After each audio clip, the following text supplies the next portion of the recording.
What's good with y'all? For this ambidextrous drawing video, I'm gonna be drawing out Luffy from One Piece with both of my hands. Now you know, this is the start to a streak. I've been catching up on some broken promises, some promises I made a couple business seasons ago. But all is well because better later than never, am I right? This is definitely something I promised a long time ago, but I'm working on catching up though. If it's anything I did promise I never got around to drawing it, just let me know down in the comments.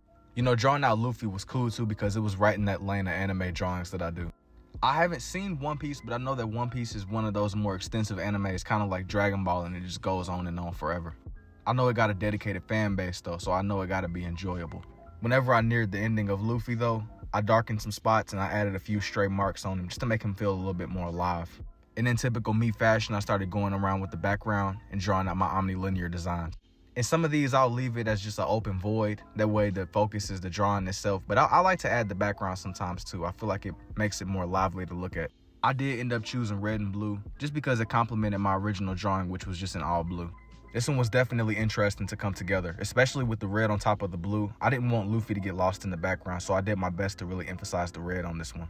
I was a lot more at ease as this one was coming together too. I'm starting to get more comfortable with the color experimentation. I know that I used the same couple colors, but I find myself gravitating more towards the process itself instead of just being worried about finishing the drawing. I've come to find that it's in the process that's where the growth happens. I'm nowhere near perfection with these, but I've had steady growth, even if it's gradual and just over time. And the reason I'm mentioning it is because I really do feel like that's the key to it all. If it wasn't for my original experimentation, I would have never even known I could do this. But I say that because I'm telling the few of you all that do be asking me like the process for this, you gotta just draw. The more you draw, the more comfortable and you'll trust yourself a little bit more. I'm not saying you got to be Da Vinci overnight or nothing like that, but you'll definitely grow the more you draw. It's a process of trial and error, especially in the case of this one. This one isn't perfect at all, but it was still fun to bring everything together. I did go through and add a few more stray marks, and I added some more finishing touches. Here's for the red lens, and now for the blue. Let me know what y'all think about this one down below, and if you're interested in seeing more, don't forget to like and follow, and I will see y'all in the next one.